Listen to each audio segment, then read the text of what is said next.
তো আমের সিজনের সময় তোমাদের আম দিয়ে অনেক কিছু বানিয়ে দেখাবো।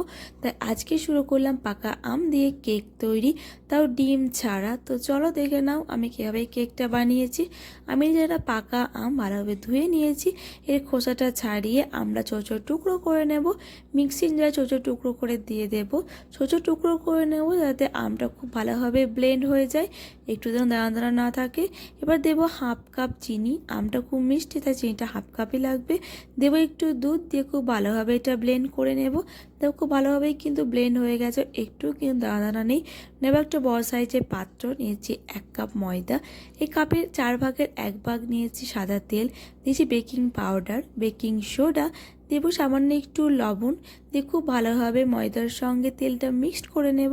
এবার ব্লেন্ড করে রাখা আমটা কিন্তু ময়দার সঙ্গে দিয়ে ময়দার সঙ্গে আমটা খুব ভালোভাবে মিশিয়ে নেব, যাতে একটুও দানা দানা না থাকে। কেকটা যেন খুব ভালোভাবে ফুলে ওঠে, তাই অনেকক্ষণ ধরে ফেটিয়ে নিতে হবে এটা। দেখো খুব ভালোভাবে কিন্তু ফেটিয়ে নিচ্ছি।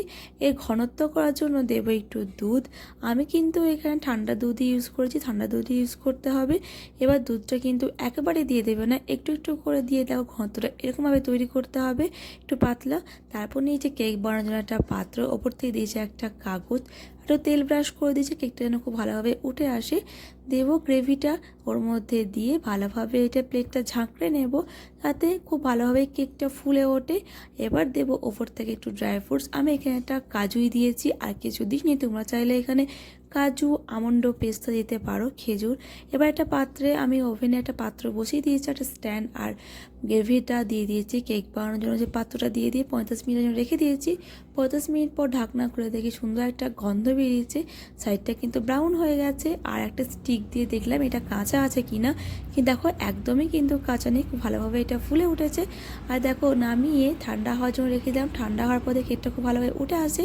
দেখো খুব সুন্দর সফট হয়েছে। তোমরা কিন্তু এটা বাড়িতে অবশ্যই ট্রাই করো, আর প্লিজ আমাকে কমেন্টে জানাবে, আর লাইক, কমেন্ট, শেয়ার অবশ্যই করবে। তো বাই।